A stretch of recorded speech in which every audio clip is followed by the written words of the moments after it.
Amiga lo son ayi ku mi do gbena we. Mwa gbena mi juste. Aha, nya bobe mi sibe epome. Yi nya kaka to to mi. Yi mi ba mongi nu subonti. To bi awa to lo son exactly enigwa e yo lo mi. Ni ke mi disido, le ko ate kasin me kenyi lo son. Exactly lo son enigwa. Après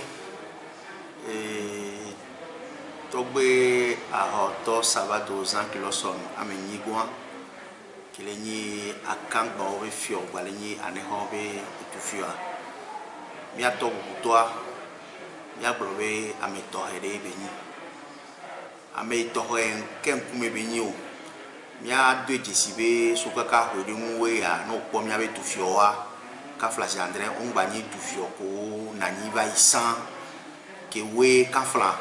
ya blobe o nyaaw magande aluke amedo la te yobe utu do ne mi le toko du fio egbe a mi po gbogbo to wa o oto alo ni fio ha do to ke mgbe wa ni e fio alo yo yo aba yo wa ni fio ni ake to gba ho to sabado san kilo so na mi ni ko enyi wa inu fio to suku ji poto alo chichakan ye benyi ke mgbo e to go wa yo e ni ba akplo to gbe obe ifiosa aplo homea aplo tua make nkume benya o makpo ejibibi mele gbere o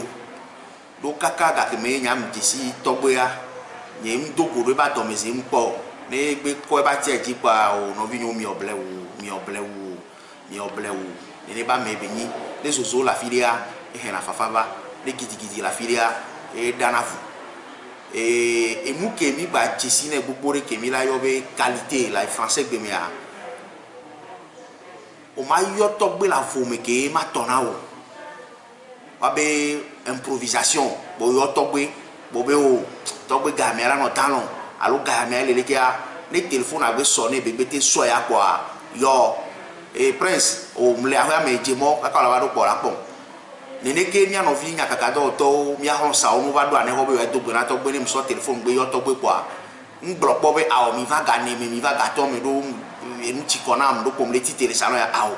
e hona mi zere ka ga re mo mi yo na gbe njo cho wa ni gbe be do nyere ka ndo ji le ba gba be a kaka no vi o ne no salon abe mbana sande ya e be la homi enu ka re ka ke mi gba nya ne ya to vona e to ko yo na msande ya ne fonction que me l'occuper bien a me droko mi ploto to gba ho to sabado san que lo so na me ni gwa boa mi to e boa me ko mi ploto e boa a me re pe mjo ye be do regret be yi to gba ho to go le pale po ndo a me yo ho a me o chane po in to po ho na me dro e jejia jijo popo ku do am bias ke be créer na e nana be na mo joa no mo na mia obe abe mi gbanglo be mi adogbe na mi abe ho abubu to na mi no va la bio se be usubi ne go onyi o no nyi subi tutu gbana to a ela so ni kwa no sirika ela be en vertu des pouvoirs qui nous sont fait conférer au nom de nos ancêtres je te fais prince la vie ou bien je te fais prince la té ye potia ke mi le to gba ho to boa mi adon kuje ba association femianu be e ha be ke be yo vodea o chapo me kudo yovo be video ke we ga ba o de kakudo mi be video le fie wano échange ke wo choro no vamos ke le fie wo choro no mo ke a wa we mba ploy potia wa nya me dro potia ko ploy to gba ho to gba ke mi ya nyonu vi ama den ko nya to gbe na o ke mi ko ame ko la ho nadu ame ko la ho anoko ame ko la ho latre ame ko la ho sibi e na ni ko ke de kareka wa enyi icône alo histoire alo bibliothèque ye to gba ho to ni na mi wa en ko ni adutuna mi ade kom mi abe hotuna wa mi pla vile le bo e ma vile ku do mi ke mu wura do mi o e lododo ya mi abe kota be nya oni ko ya ni mi to gbe bo gare gbe ga me a mi ablobe ni mi hi an mo kwa e so ne nana mi ke mu wura de gbe do mi o wa egbe a ebe nku yo le mi o wa ame an to be susu wa o potole ye mi la potolo zon do ebe to puru nyao kudo mu ko be o dare kudo le kamo jesi do a mi pla no subo le gbo ke mi o cha mi ate so ni mi aro ko egbero ni go be fiovi oni bi ki dudu le du alo no ke ju ala ti no te po le ki ko mana me nyawo yo to ne mi efiovia efio nwe mi la o sibere ke be ina do le fio sa menenia mia globe ke sankua do do le ko la yido kaka ke ngwe conseil de trône kudo amenkuta ko no na to gbentia wa ba sonya do dutopoa wa sonya na edukploto sonya na dukwa benene esankule efio sa mewa wa kafla esankuna le fio sa efio sikpe no na balo wa mere la kwa sikpe ajipwe nene ake o ba we ro togbo toji ko po mlaka kaka jemia fofo mi atore kaji ke egbe ya ka ke mi le pompo ya le po efio sikpe aji won efio sa mulevo ne odo ahia me egbe ya ora po we agbom le pa ro wa ngba me po agbole wa nu wo ma te pe kunkuvio agbole wa nu won efio sa efio vi ke le ni prince régent ke le po fio sikpe aji egbe kudo notable wa o le fio sa me le plo dodo wa we la so dodo ji kaka ke ngwe ne tohuno benseme kudo miato go benseme a o la trocha efio ye nami bo miato na dukwan be e hongba po mi o fofo ngba do ameriko be efio sa ele efio sikpea ele mi la so do togbo toji be togba ho to a afike ntole a ento be nkuvi de ka ele miaji ento be ko fa o le plomi e be la fio mi mo ke mi ro la to a ni mi akero nya wanji ne ameke entola bacha ameke to uno ntola bacha be ba yi to ke ji be to a ne kamia supwa du kwa la base e mke ba yi jona mi me be du ploto me be préfet me merwa o le ngbe domina fiosa o le tete gugu fiosa gbe si agbe to poro nya ko wala te na wa foko wala de kudo le ko wala o mo kaka ne bate no to botoji ne tukara na unya re pe ngbajo wa mo sebe o le de afo anenia wa lola be fiosa me amana mi kaka ro jibe tukara re pe nto mananyo régent que le odoa et la odoa fiasi fiemio et to hono to la bagasiro e fio e ke jimi la chakwa du kwa ne no to do me le gamia we supwa le ke mu ko to la bairwa amesi amela se nya go be de ke bi régent le tafati na ti si ben quoi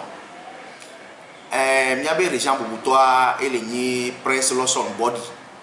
e be ni ko le ko bonama e jedu ni ko a ekwe mi ma ayo ya le ke odo egbe ya le ko fi osi aji ne mi blane ne be régent prince Lawson body wa ba ho ni ko je gun ko ke mi la yo ke le nyin to signal la tv be to wa ni ko butro bore ntine wa do afike be le gbe mi mate no yo e patale du to pone ne o wa mi blo be prince Lawson body la tv eye le po e fi osi aji egbe lo le togo wa mi do je sibeni o so région de la zikpedi ne ka même pas sur la champion à maso bana na région dina be ya chan dikibi noa sisim alors vont le nyagbo o te gona mia oh amega je sais vous mate no more lo no nya akambo be ko tunya o sebe no ajokwa région boy na nyike ngbe to gba hoto ke ka fly gbe be ku yo le memioa région boy na nyi do mse amega ho re carré le do lo le globe ne gake me régent polofio ye ya kaka so do asipejia ko so ele do asipeji pa régent ne nya be tro le ko la fio wa on e fio be régent ya ele pomdie ne wo e be do fo pa e la so to asona itoto ba fo vonde pe ntom do mi akangba bio alo famille ali be régent la be ya bachi a o nto chama te susu ni no do ne ambe ko nani va ya ni no e won ba ni mbube e ala ba we ni no e la ni mon popo mi ya mesi ame be leke mi wona do mi abe kota be ason loji kwa amesi ame ni jagba ne ba no we do jini ne a mi ma pro mi ato e no kaka kaka boa ku here pe no mi abe fio do be nya me pochon ne régent ke le ve gbecha mo se be ku here pe nto ma no nji ni mi afo na ndebe régent la be aba nani ne egbe ploko wa le to be mporo me nto cha ele blobe sage alo comité de sage alo conseil de trône yo a o mo cha cha cha ne yo a so ni togbo ba de fio e aso fio oni wa te so eto ata sile ni ba yi to aji wa ni ba me a kaflan e nu fio to kan e be ni le sukulu kan alo bona be professeur à l'université kan ni ba me a o ma ke be nya ku do le ke be mo nje mi abe de ko mbe nya tia ma ji be ya ba s'éterniser en tant que prince be ni régent ko ya do ba kwasi pe aji la no a to go be se o chom de mo be ani régent o ba to ado fio wa e nya be le ko nje ne ga me supwa e la gba so mo so na be ke to go nto la chana mi alo aussi be akagma bi ne nya ko te gronda jua le ole be ato ko nyata ne ma ko nyata mi ado apena amesiami ameko pata o se mi abe avi fafa do togba hotoa mu akagba vio de be to e be nyu dukwa akpata beto alomia glo Africa akpata Togo akpata anegoto akpata préfecture de l'akpata lo minya no conférence gangan au plan panafricain, au plan international, au plan mondial. Minya me kevenia amon ke ko le ngolo musuenji wa egbe amia tona mia no viko le dotomi pobe fonfon gbado amerique do anyigbajia amejro mini ne mi wo mi abeto tasi bo kwa mila atite ado akontara to honwa obe la vie est une scène de théâtre d'où chaque acteur ayant fini de jouer son rôle passe derrière le rideau. Togbe est passé juste derrière le rideau, mais il nous écoute, il nous entend.